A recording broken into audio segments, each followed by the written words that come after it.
In 2010, director Martin Scorsese and star Leonardo DiCaprio gave the world a tense and horrifying thriller about the erosion of the human mind.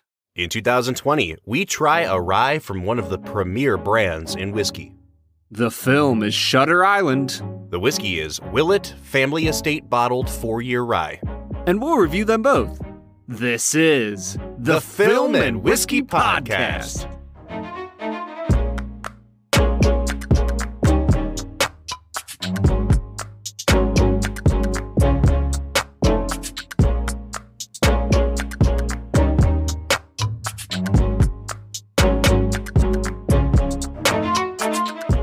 Welcome to the Film and Whiskey Podcast, where each week we review a classic movie and a glass of whiskey. I'm Bob Book. I'm Brad G. And this week we are looking at Martin Scorsese's 2010 effort, Shutter Island. I just have one more question for you, Mrs. Kearns. Did you ever meet a patient named Andrew Latis? No. Never heard of it. Brad, we're kicking off a small mini-series here of movies that are celebrating their 10th anniversary. And so we're going to be visiting Shutter Island this week, The Social Network next week, and then the week after that, Christopher Nolan's Inception. So we are coming up on 2 out of 3 films featuring Leonardo DiCaprio. And Brad, as I look over our schedule from the last few seasons, we have really gone all in on the Leonardo DiCaprio movies. Pretty soon, I don't think we'll have any more films of his to talk about. Who was that, Bob? I don't recognize the name. He's a small character actor. You probably wouldn't notice him if you really weren't looking out for him in these movies that we've been watching. But is he the guy who always has a dead wife? Yes, he is. He's so good at playing that character. He's so good at having a dead wife. No, but honestly, Bob, as I think about Leo's career, you know, I'm glad that we watched Revenant a little bit earlier on. But the important thing is to realize that, like, how did he not win an Oscar before Revenant? I know, man. And listen, I know Leonardo DiCaprio has his detractors, or not even detractors, but I think that there are some people who think that he's a little bit more limited than we sometimes give him credit for, because he does kind of play the same character again and again. And I think the point where, if you are like in that camp, the 2 movies that you could point to really prove your point would be this and Inception. Because I know, Brad, I know you've seen Inception before. We're going to come up on it in a couple weeks here. But he really does play essentially the same character in this movie and in Inception. And they came out just months apart from each other. Yeah. I mean, as I was watching this film, it gives you mad Inception vibes. The characters that he plays are so similar. I think that this one has a little bit more nuance to it in the way he loses his mind. And the message at the end is a little bit more intriguing. But that probably comes from the fact that Scorsese is a better filmmaker than Nolan. So when you get down to it, when you look at Leo's entire career, I don't know, Bob, I think I might actually put myself in the camp of saying that Leo is a little more one-sided than the people who love him might say. Yeah. Because even when you look at, like, The Aviator, he just has this kind of manicness to him in all of his movies that he rarely strays from. You know, I haven't seen Wolf of Wall Street, but I would imagine that it's there as well. I don't know. Yeah, there's a lot of people, and I don't mean to get us off topic immediately here, Brad. There's a lot of people that think Wolf of Wall Street might be his best performance because it is just slightly out of that groove that he's been in, which is like these mentally, psychologically tortured individuals. Whereas the Wolf of Wall Street he's kind of just playing a douche, and like, but again, he's in that great new lane for him to drive in. That's right. But it's in the same sort of wheelhouse. So yeah, Brad, I am excited to get into talking about Shutter Island, which I truly do think is one of Leo's best performances, if not one where he really like breaks the mold of what we're used to seeing. And I think to really dive into it, we need to go to America, nay, the world's favorite segment. Yeah, Brad, and it's appropriate that you start calling it the world's favorite segment. You know, here at the Film and Whiskey Podcast, we do not limit ourselves to just American listenership. And so real quick, Brad, I was looking at our international charts today. I want to give a huge shout out to our friends who are listening in France. They actually make up almost a fifth of our downloads, Brad. They're sitting pretty at 17% of our downloads. I read a statistic that said that in terms of volume, the French drink more whiskey than anybody else each year. So thank you so much for listening to our podcast. I am so sorry that we have not given you a shout out yet, but we are more than happy to extend Brad Explains to not just America's favorite segment, but to the favorite segment of planet Earth. So this segment is where Brad breaks down the plot of the movie that he has just seen, often for the first time. Brad, was this your first time seeing Shutter Island? This absolutely was my first time seeing Shutter Island. All right, cool. So, Brad, before you jump right into spoiling the plot, I do want to say this is one of those movies that has, quote unquote, a twist ending. This review is going to be spoiler filled. So if you have not seen Shutter Island, I would strongly recommend going and watching it before having the entire thing ruined for you here. Just like our cocktails episode, this one's got a twist. Hey-o! Brad, you are just bringing the puns today, aren't you, man? Dude, I am on it.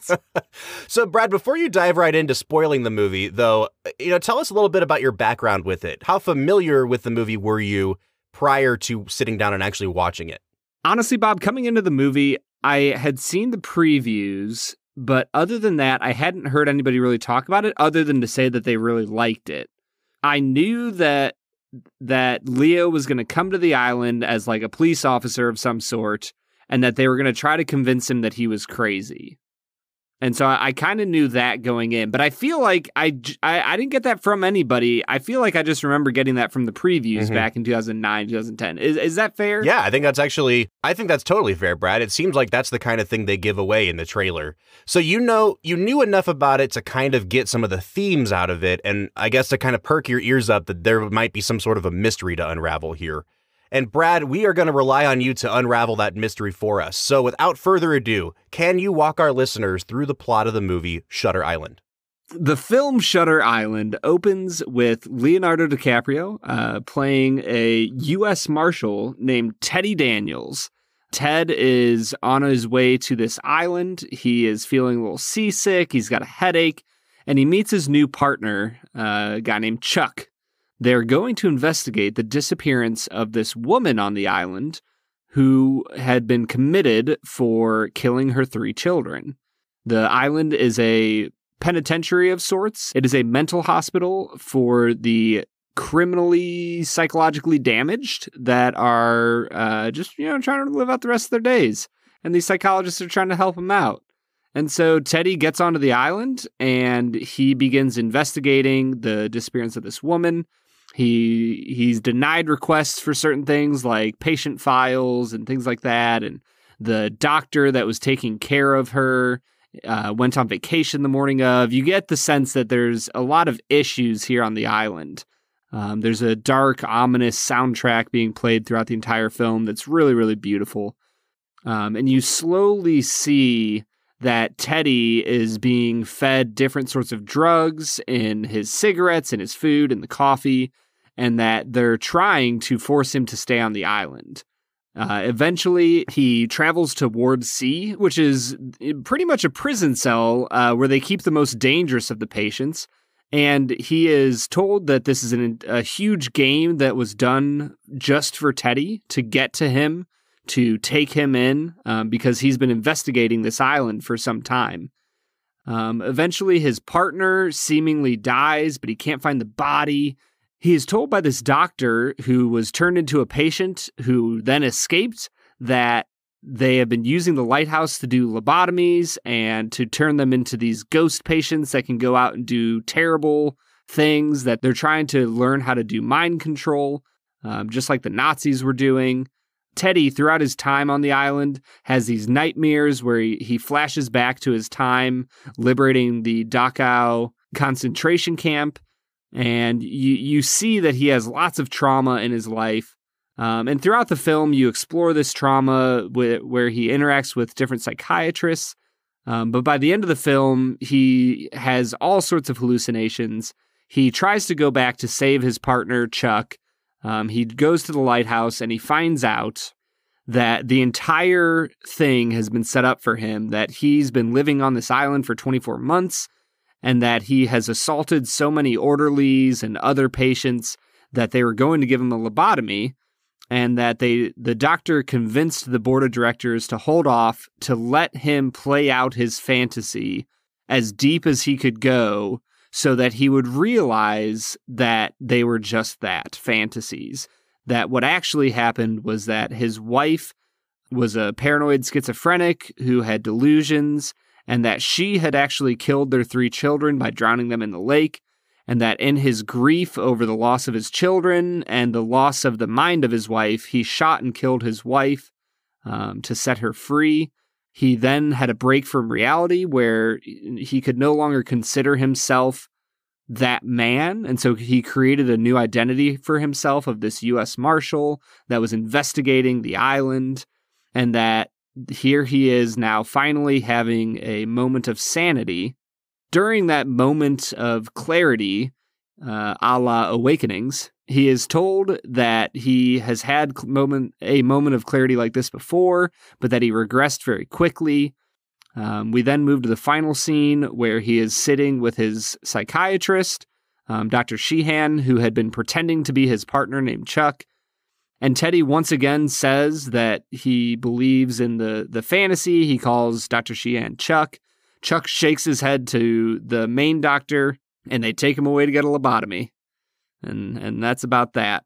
Yeah, Brad, first of all, I want to say thank you for even attempting to explain this movie just verbally, because this is an incredibly complicated movie to try to explain. On the one hand, you have this kind of bait and switch mystery that's being built up, where DiCaprio's character says he's investigating a missing person, comes to believe that he is actually part of a conspiracy, that this island is doing incredibly sinister things to its patients. And then at the same time, he's also being haunted by these incredibly traumatic dreams and hallucinations from his own past.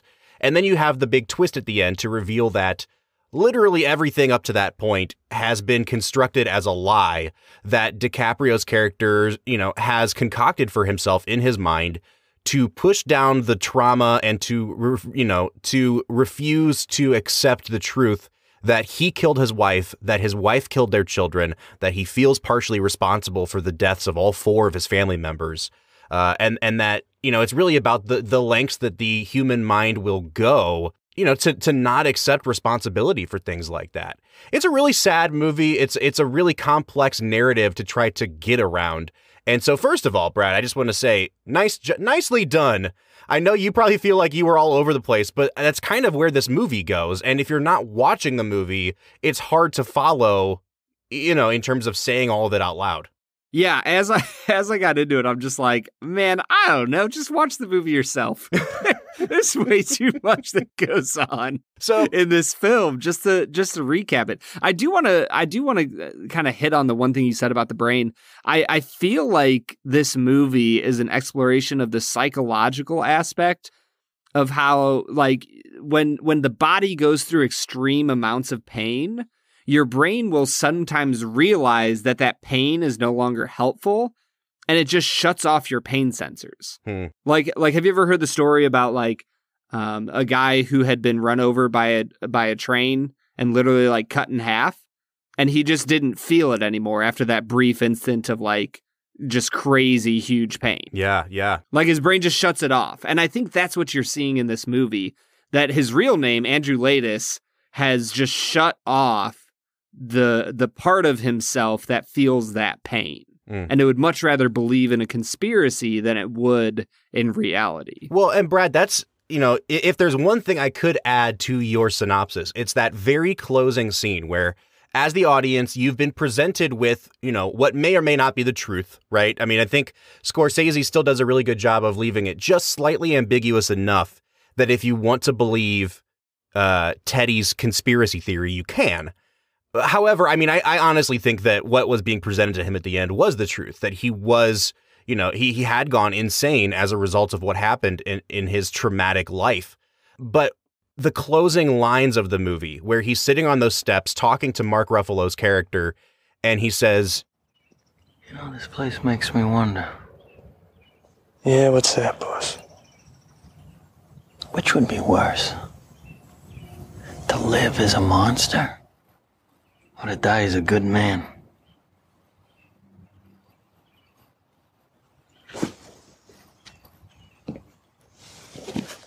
Teddy? And there's this slight hint where there's different ways to interpret it. Again, that's one of the things I love about the end of the film. There's different ways to interpret it. But it's like, you could interpret it as, all right, well, the therapy just didn't stick, and he's already regressed back into thinking that he is this guy, Teddy Daniels, when he's really Andrew Laeddis. There's also the possibility that he's never been convinced of this, and he just feels so beaten down and knows that he can't escape the island that he's just going along with it. Or the third option is he knows who he is, he knows what he did, and he just cannot allow himself to accept that, to continue living on as, you know, quote unquote, a monster. And so he's going to go along with this act just for another couple minutes so that he can go get his lobotomy and, in his own mind, you know, die as a good man. It's a really interesting kind of ethical dilemma that you're left with at the end of the movie. And I love that they frame that question around this whole psychological thriller mystery genre. Well, Bob, if you believe the first two options, then you're just dumb, because the third option is clearly what's happening in the movie. Because Dr. Sheehan calls out to him by his fake name, Teddy, and he doesn't even respond. He just moves on. He doesn't answer him. And the second time I watch this movie, I'm going to watch very closely to see if Teddy responds every time he is called by name. Yeah. You know what I mean? Yeah. Because, like, I think to me it's pretty obvious that between the quote about better to die as a hero than to live as a monster and the fact that he calls his name, like, he knows what he's doing, bro. Yeah. Again, and that's the interpretation that I come away with. But Brad, I want to kind of key in on one thing you just mentioned, which is talking about the second time you watch this movie. And we only have a few minutes left here before we have to get to our break, Brad. And so I think it's a good time to have this conversation now. I want to talk about this movie's rewatch value because, you know, I saw this movie when it came out in theaters, and I feel like this is one of those movies where when you execute a twist ending really well, you leave the audience with that sort of sucker punch of an ending that it makes everything make sense. You feel satisfied as a viewer. You walk out, you know, thinking like, holy crap, but what a movie. And this movie did that for me. And then on second viewing, you know, I remember buying this movie when it came out on DVD. The second viewing, you go back and you watch the whole movie through again, and you're like, oh, I see all the hints now. I see how Scorsese was casting doubt the whole movie that Teddy was really in, you know, he might have been an insane person the whole time. There's really cool tricks that he does, like in one scene where they're interrogating some of the patients, and one of the patients asks for a glass of water. She lifts the glass to her mouth, and there's actually nothing there in her hand the whole time. And as the audience, I saw that. Yeah. So there's little things that are being sown throughout the movie. But I will say this, Brad, and we're gonna be in interesting places on this, because this is probably, like, I don't know, my fifth time watching this through. I love this movie, but once you get past the initial watch, which is like, it works 100% on you. The second watch, which is like, you know what's coming, and you're watching it to see how masterfully they set it up. The third, fourth, fifth watch is where you kind of start to poke holes in it a little bit. Like, I don't know how to say this, Brad. I really like this movie. I don't think it's a perfect movie. And I actually think that once you know the twist, and once you can appreciate how Scorsese disguises the twist and kind of leaves a trail of breadcrumbs, all that's left to do on rewatch is to kind of poke holes in it, which kind of sucks, because I don't want to poke holes in this. I don't want to nitpick it. But this is one of those films where the twist, I don't know how justified it is. You know, we've talked about The Sixth Sense and how great the twist in that movie was. This one feels slightly different than The Sixth Sense, because especially when you go back and rewatch it again, what you find out is that the entire movie to this point, the entire narrative that's been constructed, is a lie. And it almost feels a little cheap and manipulative on, like, the third, fourth, fifth viewing, because you've watched basically 2 hours of film that don't end up mattering at all to the overall outcome of the movie. And, like, you know, I guess I'm just kind of interested to hear from you, only having seen it once. Do you think this movie would hold up on rewatch, or do you think that, you know, you can already start to identify places where it might fall apart a little bit for you? Well, honestly, Bob, there wasn't really ever a twist for me. Like, I've seen enough psychological thrillers like this to know that he actually was crazy the entire time. Oh, so you saw it coming? Oh, 100%. I Interesting. thought it was the most obvious thing in Okay, in the okay. world. Well, that's good And, because like, again, like being on the side of it that I am now, like I know it the whole time. And on this watch through, I actually found myself kind of bored at parts because I was like, I think parts of this movie will only be entertaining to people who are watching it for the first time. And that when you know the twist, it's like, oh my gosh, like get on with it. Yeah, so I knew that the movie was going to move towards the fact that he had actually been living on the island for a long time. That he was a patient. That he was a patient. Okay. And like, they kind of set it up like, oh yeah, eventually they're going to make you seem like you're a patient. So like the movie kind of tells you that. But I kind of just had this, I just knew, I was like, yeah, there's no way that he hasn't already been a patient here the whole time. And like, he's either escaped or somehow he's like acting out his delusion. That was like my thought pretty early in the movie.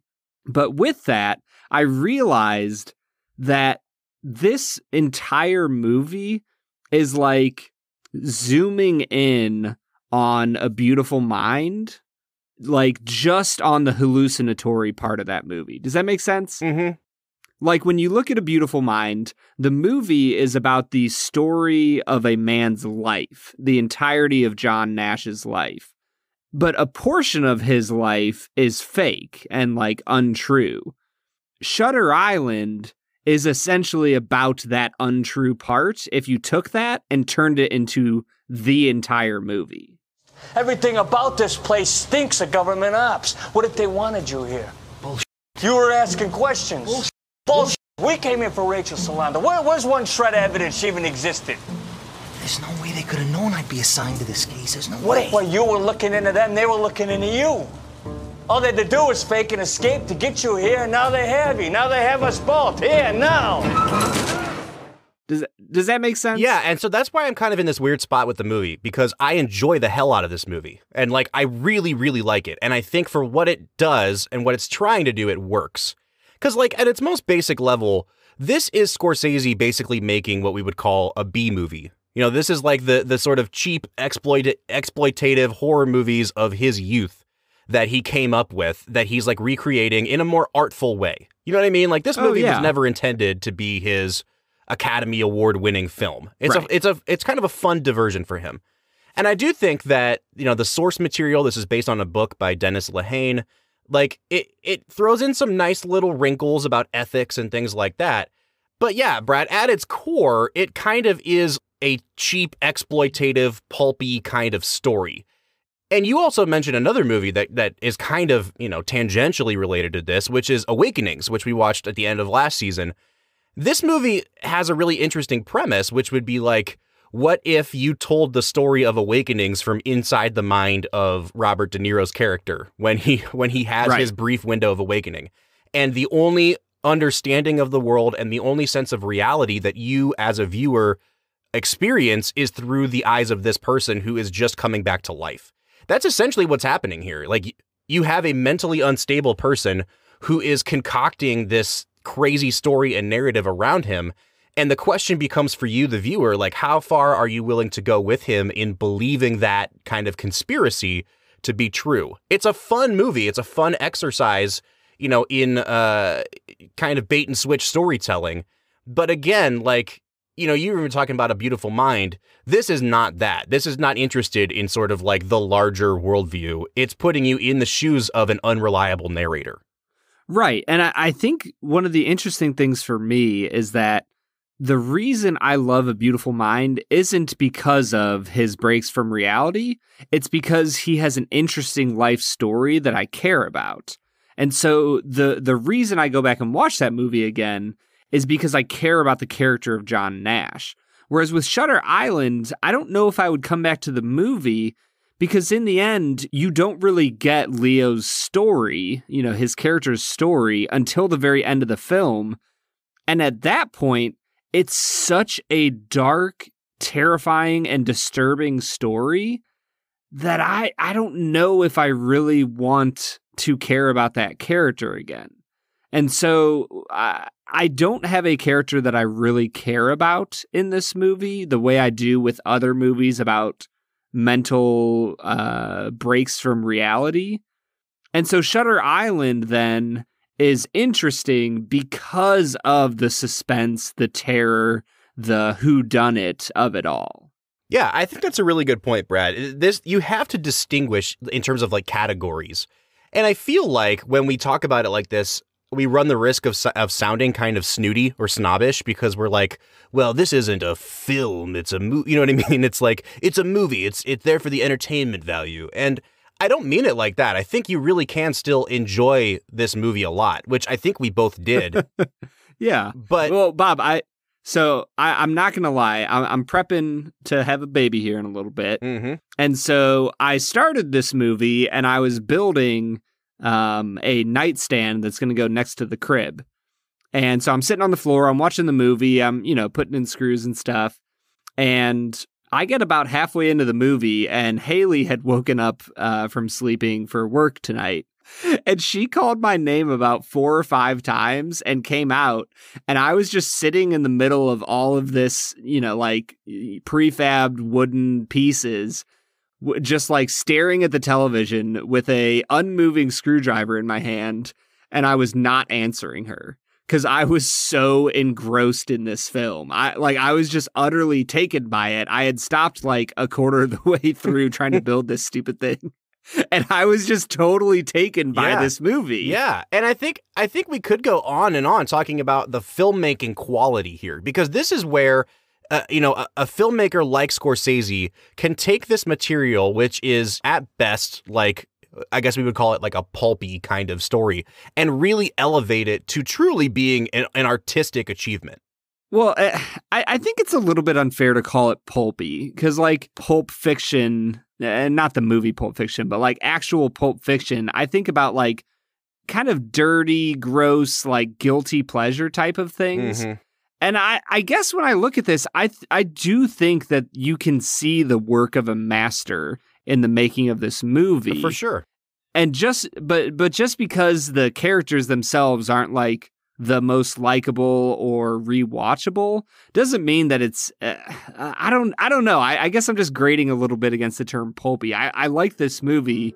Maybe I'm just being selfish. I liked this movie way too much for you to call it pulpy, Bob. I liked it a lot too, Brad, and I'm excited to see where our scores end up on this. We have lots more to talk about. I do want to talk about the filmmaking. I do want to talk about the performances in this. But before we get there, Brad, let's hit pause and let's try this Willett 4-year rye. Let's get to it.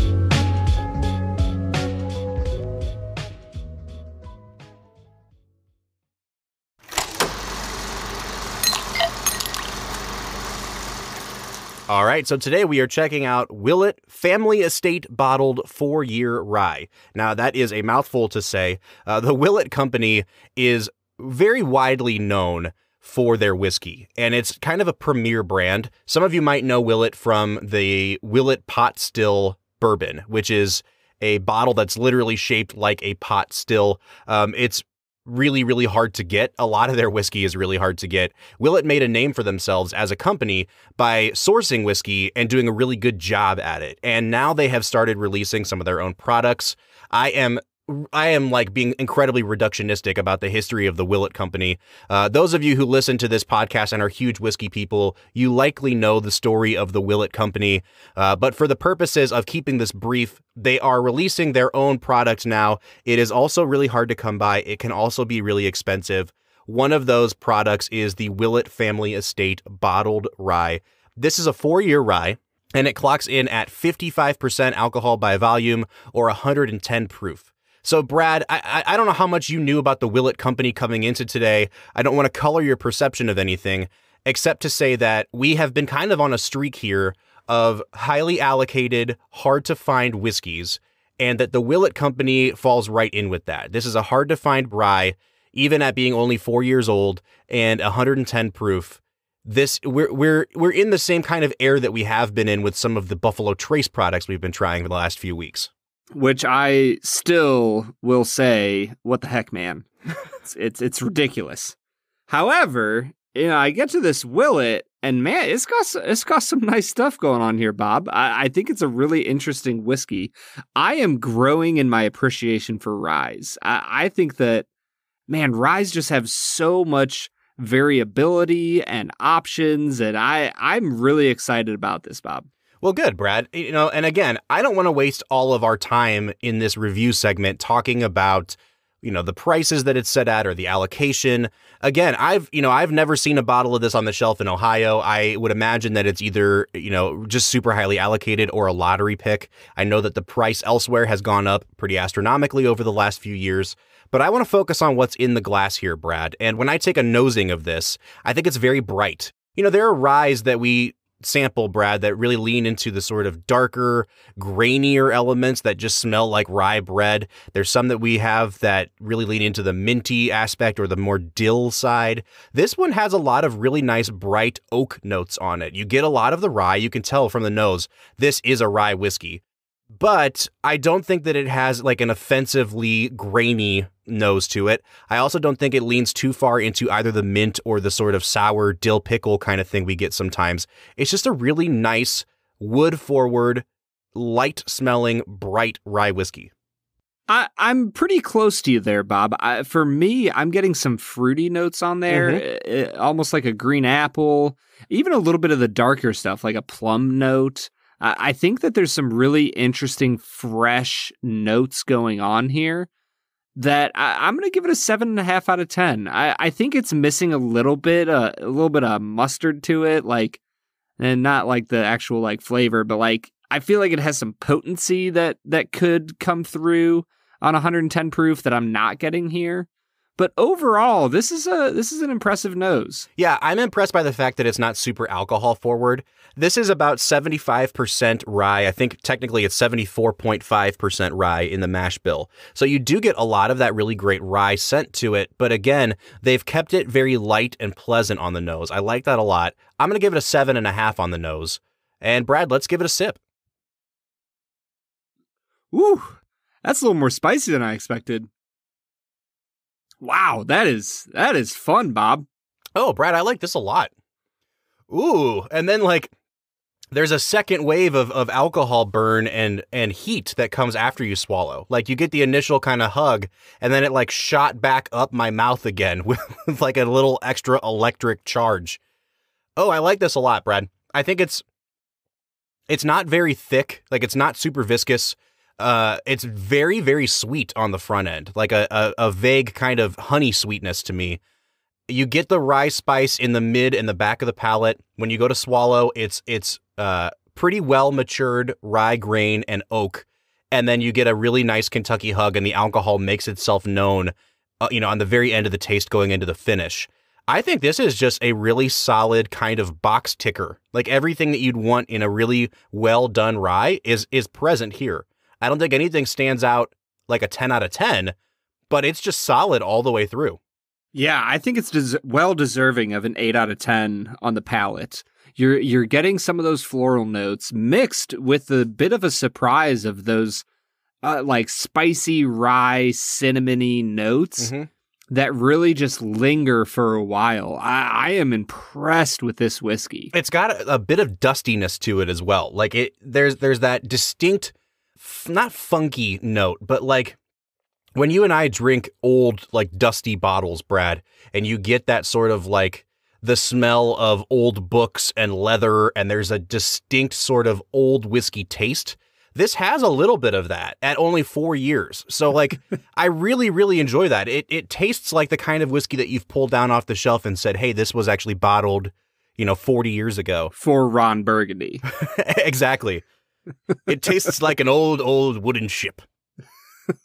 Brad, I'm going to give it an 8.5 on the taste. I like this a lot. Yeah, it's really impressive. And when I get to the finish, It's not an incredibly strong burn on the back end, which I think is really, really great. You know, a lot of these higher proof content whiskeys can just burn the heck out of your throat. And this one does not do that. It leaves you with a few floral notes to complement what's been happening on the palate. There's a nice little burn. It's a really impressive finish. I'm going to stick it my 8 out of 10. Yeah, I think the finish for me is not a very long-lasting finish. It fades nicely, though. It's not like an immediate drop-off, and it doesn't linger so long that it gets kind of annoying to you. The rye and the oak are what predominantly stay on the palate. The Kentucky Hug is not super harsh, like Brad was saying. 110 proof is, I feel like, a really nice proof point for this to be at, because it's not high proof enough to burn too much, but it definitely makes itself known on the way down. I'm going to go ahead and give it an 8 out of 10. Could it be a little bit longer lasting? Probably, but what you get is very, very enjoyable. And when we get to balance, Bob, I look at this whiskey, I can't think of many things wrong with it in the balance category. Like you said, it really checks all the boxes that you're looking for in a rye. I'm going to give it a 9 out of 10 on balance. Yeah, Brad, I think I'm like right there with you. I don't think that this is knocking my socks off in any particular area in terms of, you know, the sweetness or the spice or the alcohol delivery. For me, I hate using the word solid. I feel like it's very overused, but I think that's kind of what I would say here, that nothing about this is bad. I would even say nothing about this is below average. But everything is kind of hitting at like an 8 out of 10 level for me. So is it, I guess, like when I get to balance, the question becomes, is it a 10 out of 10 on balance because they did such a great job of keeping everything consistent? Or is it an 8 out of 10 because I feel like that's where everything is kind of hitting for me? So you know what? I'll split the difference here. I'll give it an 8.5 on balance. I think this is a phenomenally balanced whiskey. It's just not, it doesn't have like the highest high peaks for me, if that makes sense. No, it totally does. It doesn't jump into that epic or legendary category, but man, it sits in that just like, it's firmly in the great, this is just a really, really good whiskey. When it comes to value, it's kind of all over the place. I'm looking at different websites right now trying to price this out. On Caskers, it's $85. I'm seeing some independent retailers that are selling it for between $70 and $80. The lowest I've seen is like $65. So I think that a good price point for us to set, let's just call it $75. Because especially if you can't find it on the shelf somewhere, you're going to have to get it from an online retailer. And I would say you're looking at probably $75, plus maybe shipping. So, Brad, as a high-end, limited availability product, how do we want to rate this? Do we think that this is a $75 rye just because that's what they're setting the price at? Does it drink like a $75 rye should? How would you evaluate this in terms of value? I think for me, $70, $80 is a little bit on the high side for this. Mm-hmm. Not by like a terrible amount. Like I think this is a $50 to $60 whiskey that is just hard to get. And so it's $70 or $80. So I'm going to give it a 6.5 out of 10 on value. I think it's really good. I think if you can get your hands on a bottle of this with a few friends, get it. If it's at your local whiskey bar, get it. It is a spectacular whiskey that maybe it's a little price too big for its britches, but yeah, I'll forgive it. It's a good whiskey, Bob. Yeah, Brad, I think I'll give it a 5 out of 10 on value. I do think it's overpriced. I don't think it's exorbitantly overpriced, though. And in fact, I'm reading some reviews of this from when it was first released, and you know, these are from a couple years ago. And at that point, it was retailing for $55. Now, again, the market has driven the price on this way up. But if this was still priced at $55, I'd probably give it like a 9 out of 10 on value. I think this really, it earns its high-end reputation. I just don't know if it earns a $75 price tag. So I'm going to give it a 5 out of 10, and that's going to put me out to a 37.5 out of 50. Brad, what's that putting you out at? I am currently sitting at a 39 out of 50. One of the higher scored whiskeys from the season, I believe. Yeah, definitely. We're coming out to a 76.5 out of 100 or a 38.25 out of 50. I really think that if it wasn't for the price, Brad, this definitely would have cracked that 40 mark. And in terms of just like what we think of the liquid in the glass, this would definitely be a 40 out of 50 for me. But again, we always factor in the value of what it takes for you to go to the store or to find a bottle of it on the shelf and how much it's going to hurt you in the wallet. So is it exorbitantly priced? I don't think so, but it's a little bit overpriced for my taste. Yeah, I'm right there with you, Bob. It's a great whiskey that, if it were more accessible, might break into the upper echelon of like one of our favorite whiskeys ever. Well, Brad, I'm glad we both enjoyed this one. What do you say we carry this positivity into the back half of our episode and get back to talking about Shutter Island?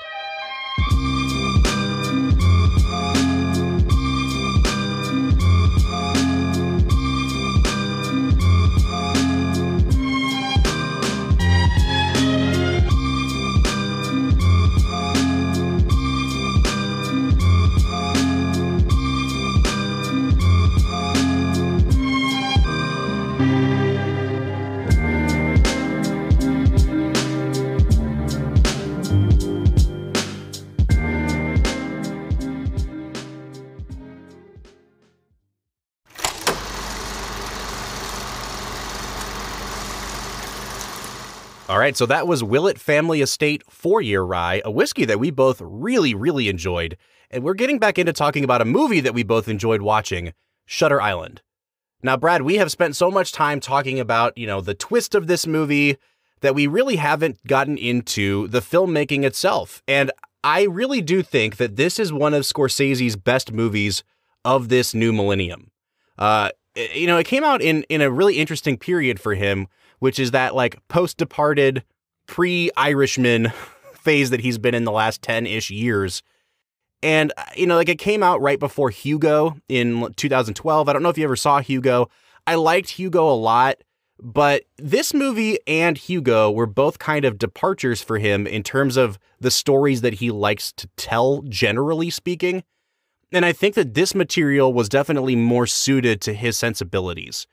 Like we've talked a lot. We just talked a few weeks ago about this in our Goodfellas rewatch about how he really loves to insert, freeze frames and do whip pans and move the camera in crazy ways. Thelma Schoonmaker and her insane editing choices where they just throw continuity to the wind and people's hands are in different places from shot to shot.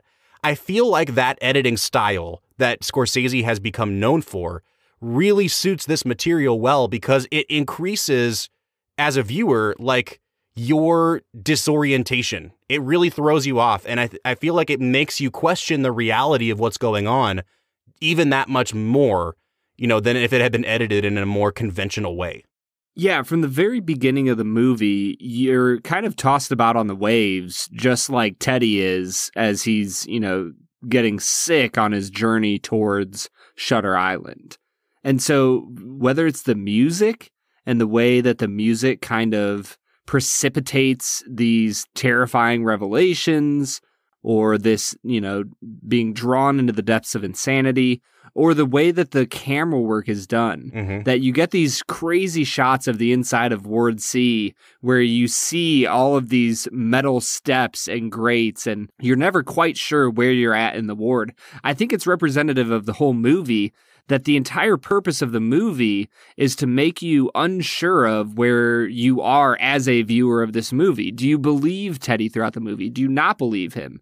What's up with Chuck, his partner, who's kind of just seems like he's along for the ride?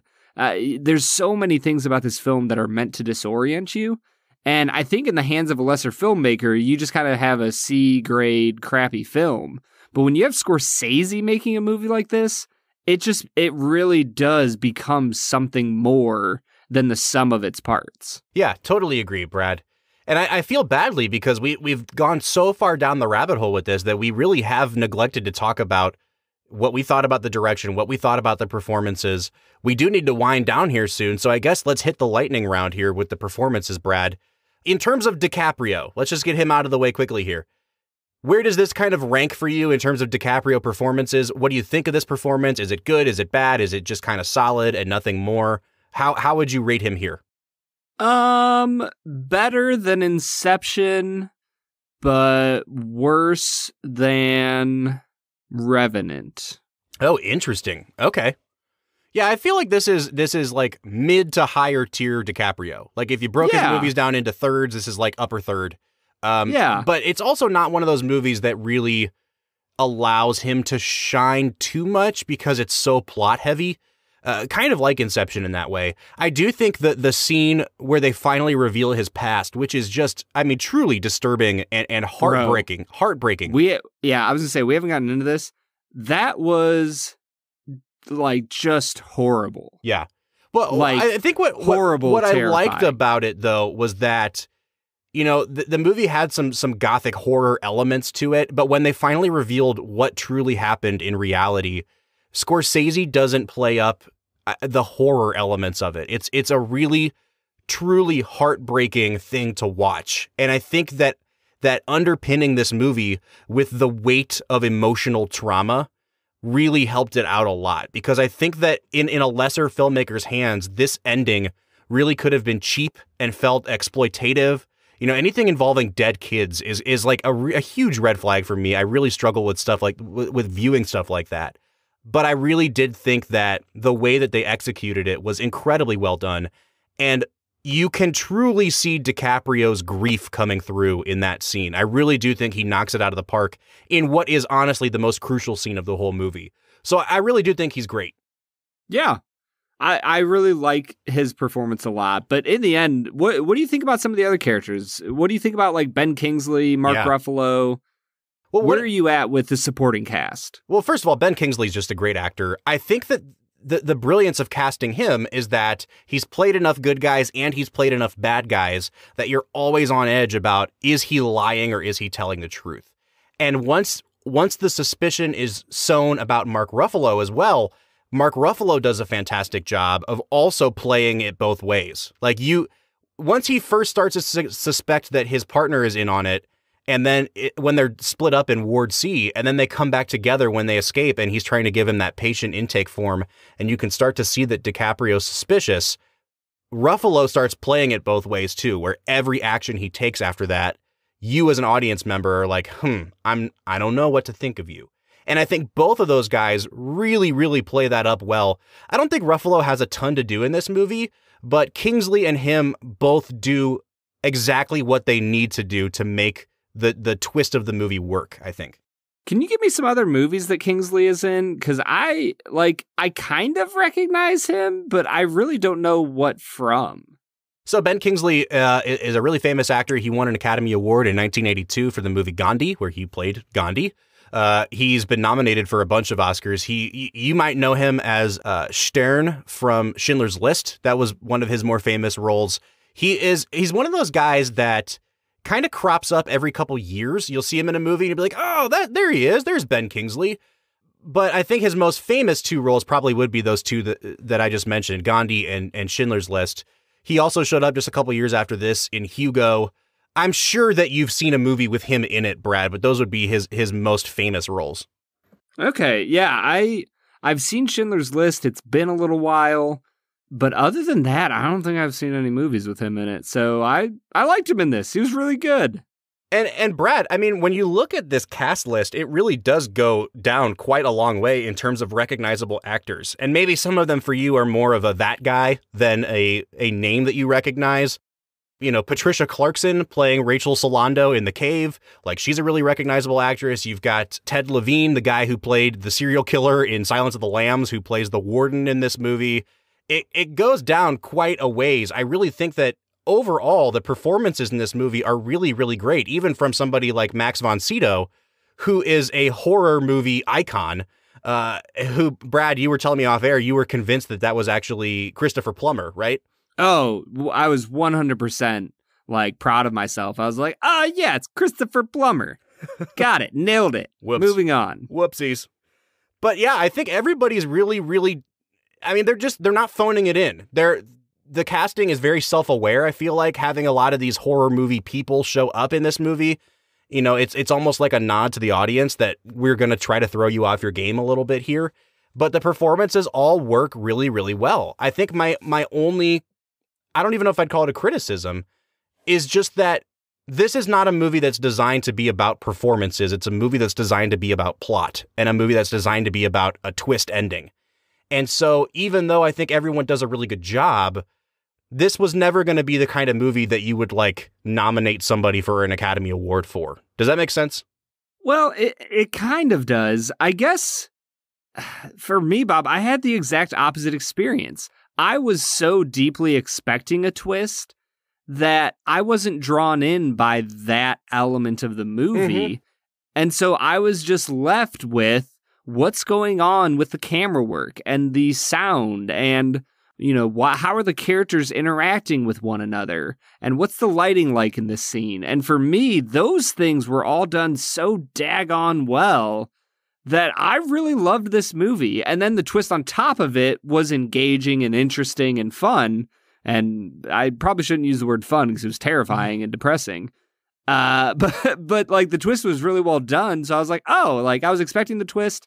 It was really well done. Cool. But on top of that, you have just an incredible director giving us a really well-made movie. Yeah. So I don't know, man. I still really liked it a lot. So again, I feel like this is not a black and white thing, right? I'm not saying I didn't enjoy the movie. I'm not saying I don't love this movie. And I think we can both agree that if it wasn't for having such incredible actors in the movie, and if it wasn't for having Scorsese behind the camera, on its own, I feel like this movie would have only been like a 5 out of 10. But having these people around it, supporting it, really elevated the material. And I think we could probably both agree on that, right? Oh, 100%. Well, Brad, I think that that's a great segue into our final scores then. And I want to hear yours first because you've just watched it for the first time. And I think the movie is still at like maximum effectiveness for you. So where are you coming out on this one, Brad? I think I'm going to sit at an 8 out of 10. Oh, interesting. It's a really great, entertaining, fun movie that I would probably watch 1 or 2 more times, especially if it was with somebody who hadn't seen it before. But I can tell that it's limited in its scope, and I think Scorsese probably meant it to be that way. Sure. I think that it's okay to say that this isn't necessarily a movie that was made to be watched 97 times. Right. I think it was made to be watched a few times in your lifetime and just enjoy it for what it is. And yeah, 8 out of 10. So if you'd asked me before this last watch through, I probably would have given this movie a 9 because I do feel like it's kind of slept on. And if you go through and read like critics' reactions when it first came out, I think Scorsese has set the bar so high for himself that when he makes a movie like this is when you really start to see critics get their snooty, dismissive side on. And a lot of critics did dismiss this movie as a misstep for Scorsese, which I don't think it is. I think it is an incredible exercise in him making a genre movie. Like him stepping out of what he normally does with crime films and doing something completely different and just showing the world what a master filmmaker he really is. And for that alone, I think this movie is worth watching. But on top of that, it is emotionally affecting. Even if I do think the twist is a little bit manipulative, and even if I do think that repeat viewings of this movie definitely take away something from it, I still think that it's probably better than, 90% of the psychological thrillers that are coming out, year after year. It's better than Goodfellas at the very least. Okay, well, first of all, absolutely not. But I am going to give this movie an 8.5 out of 10, which brings our final score to an 8.25. Brad, I think that's actually a really good place for this to sit. It's a really well done movie, and I think it deserves more recognition than it gets, but it's still probably not in that upper echelon of Scorsese movies or films in general. But in the end, we want to know what you have to say about this. Is Shutter Island your favorite Scorsese film, or do you just think it's a piece of pulp, terrible genre crappiness? Let us know on our Instagram, Facebook, or Twitter at Film Whiskey. I like that you took all the words that I used in my positive review of it for your negative characterization. My goal is ultimately I gave it a higher score than you did, Brad. My goal is to subvert Film and Whiskey Nation against you, I was Bob. going to say, all right, well, whatever. If you would also like to call out Brad for the way he's trying to gaslight you all into hating me, you can also give us a phone call. Our number is 216-800-5923. Once again, that number is 216-800-5923. You can also leave a voicemail message for us on our webpage at anchor.fm/filmwhiskey. Next week, we will be looking at 2010's The Social Network. For the Film and Whiskey podcast, I'm Brad G. I'm Bob Book. And we did it backwards.